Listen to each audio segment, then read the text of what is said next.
Alright, so this is just going to be a super quick video on this Toshiba satellite L775D-S7335, how to remove the battery, the RAM, and the hard drive to do an SSD upgrade. Okay, so to remove the battery, you just slide these two tabs to the outside, right? Once you do that, you can pull this back, pretty simple. Okay, you don't really need to drain any power like I do on other computers where after you remove the battery you press and hold the power button. Usually I do that mainly just to do anything with the screen or LCD. So if you do that, you want to press and hold the power button for about 10 to 15 seconds, okay? Anyways, to change the RAM, you just remove this one screw. It actually holds itself in place. After you do that, you can pop this cover off. I just use my fingernail. Some people can't do it, so you'd have to use like a pry tool or something. But I just use my fingernail just like that, okay? Underneath, you can actually see the CMOS or the BIOS battery. If you need to remove this, you would use like a small screwdriver. You can push the battery over, and then while you're pushing it in that way, you can lift it up. Okay, I'm gonna leave that in because if I take that out, the date and time and everything will be reset. Make sure you ground yourself, touch something metal, so that way no static will like shock the components. But once you do that, you just pull these two tabs to the side to get to the RAM out. And then once it pops up like that, you can just pull it out, okay? So the RAM this is 2 gigs PC3 10600S. So if you need to upgrade your RAM, you can get like 2 4 gig sticks or 2 8 gig sticks instead. Just make sure that it's PC3 10600S, okay? So to put the RAM back, you put it at an angle like that, the same way you took it out. Make sure that you push it all the way in, and then you just, while you're pushing it in, you push it down like that, okay? So that's how you would change the RAM. Both sticks come out basically the same way. I'm gonna put this back on. Okay, you put that side first, and then you just clip these down. Alright, so everything to put them back, you just do everything in reverse, okay? The battery I'm gonna put back in, you just put like that, you just slide it in, and then make sure to put the latches back in place. Then we got the hard drive here. So same thing as the RAM, you just take the one screw out, pull this door up, okay, just like that. The hard drive is here. I'm going to be upgrading this to an SSD. If you want to know how to clone your hard drive to the SSD, this has the operating system and all your data on it. So if you want to know how to do that, just let me know, but I do have a video. It's in my playlist, so if you go to my channel and then go to my playlist, General Computer Repairs, you'll see that video. Alright, so anyways, you got this tab here. Usually you'd use that to pull the hard drive out, but I don't like using that because it kind of goes upward slightly. So what I do is I just get the hard drive, that hard edge here, and then I pull it back, okay? Once you do that, you can use the tab to lift the hard drive out. There's 4 screws on here. These are all PH1 screws, so just remove the 4 screws. Okay, just like that. Again, this is just going to be a short video showing how to change the hard drive and everything. They had a piece of foam holding the hard drive in place. I'm not sure why, because the cover itself is actually supposed to hold it in place. So it has this plastic here that holds it in place. So I don't know why they put a foam there. I mean, I can put it back just to be safe, but it shouldn't need that. Alright, so once you remove the 4 screws, this foil thing comes off. This is the old hard drive. So somebody worked on this before. There's like pieces of tape on it. Alright, so I'm just going to set that aside. We will grab the SSD, and then you basically want to put it back the same way. So this one, just take a look at it. The smaller connector goes on this side, the longer connector goes on that side. So make sure you put it back the same way. Oops, they put this on the bottom, just like that. Okay, then you just put the screws back in. This foil isn't really necessary. It's just there to make the hard drive easier to take out and put back in. Okay, but since it's there, I'm going to put it back, okay? So just get all 4 screws. I like to put the screws in loosely first, just to make sure everything is lined up. And then we will go ahead and tighten them down once we got all 4 screws back in, okay? Just like this. Okay.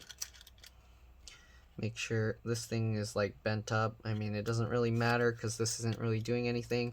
For SSDs, they don't really have any issues with vibration, so it's not as big of a deal. But yeah, if you want make sure to get it all tight in place so it doesn't rattle around. Maybe that's why they put the foam there. It was probably rattling or something.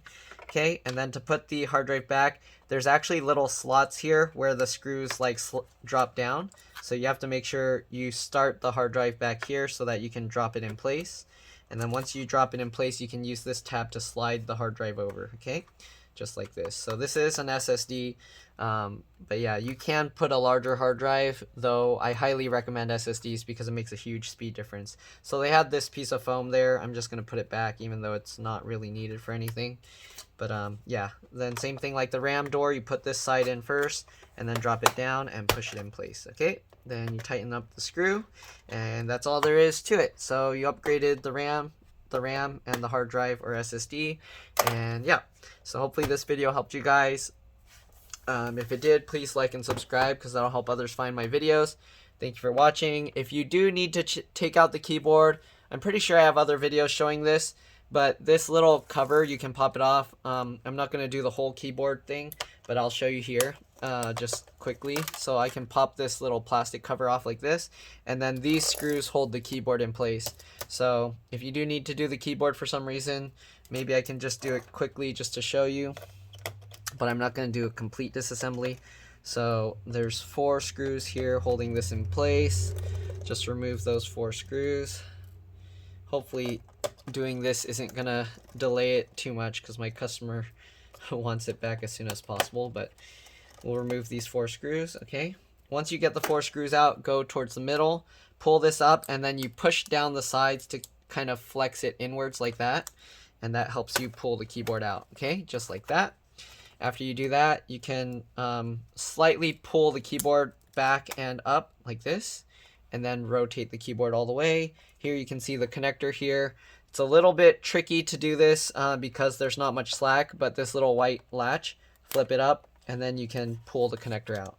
Okay, there's also the trackpad connector here. I think this is the fan or the speakers connector. Then you got the wireless card under here. But anyways, I'm going to put this all back together because they just wanted me to do a hard drive SSD upgrade. I guess I'll clean out some dust while I'm at it. So let me grab this thing to clean it up. Okay, so I'm doing this just because it's like a low risk part removal. So sometimes these connectors get dirty. You want to check it, make sure it's clean. And then, yeah, some people are probably getting like cringing that I'm rubbing the connectors with my fingers.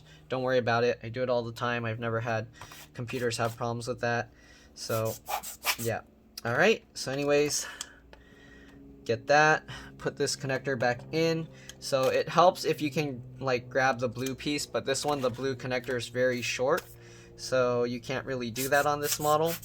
The only thing you have to be careful is this cable's pretty fragile, so you don't want to like crease it or anything too much. All right, but basically you just put the connector back in the slot like this. Okay, it helps to use the blue portion to kind of push it in. All right, so make sure it looks like it's all the way in. Okay, so make sure you get it lined up and then push that connector in. I like to use my fingernail on the blue part to kind of push it, and then after that you can put the latch back down. Okay, just like that. Then you just rotate it back, put these little extended pieces in the slots first. Once you do that, hold up the middle, push down the sides, okay, like this. So I'm holding the middle up while I'm pushing the sides in. This makes sure that the side clips go in, and then you can push the rest of the keyboard down. So I don't know, I think they replaced the keyboard at one time because it's kind of weird and it bows up like this. But yeah, I think the keyboard they got is a little bit, like the size is too big. Anyways, that's aftermarket parts for you. Sometimes they're not so good. Alright, anyways, tighten back in the screws, just like this. Alright, the screws kind of help it stay down a little bit better. Okay, just like that. And grab the last screw. And that's pretty much it. Snap back in this piece. So this piece, make sure you put it the right way. I don't think you can put it in upside down. You can only put it in one way. So the taller part of the lip goes back towards the hinge, okay? So just do that. Put this side in first. Slide your fingers across while you're kind of lifting it and pushing it over that way. Okay, that will get the clips in place. just like this. All right, don't try and force it down. If it's not going in like here, you kind of just have to move the connector around. You might have to flex it a different way, just like that. Okay, so there we go. That's pretty much all there is to it. Keyboard, hard drive, and RAM. Again, hopefully this video helped you. If it did, please like and subscribe. Thank you for watching, and I'll see you guys in the next one. Bye.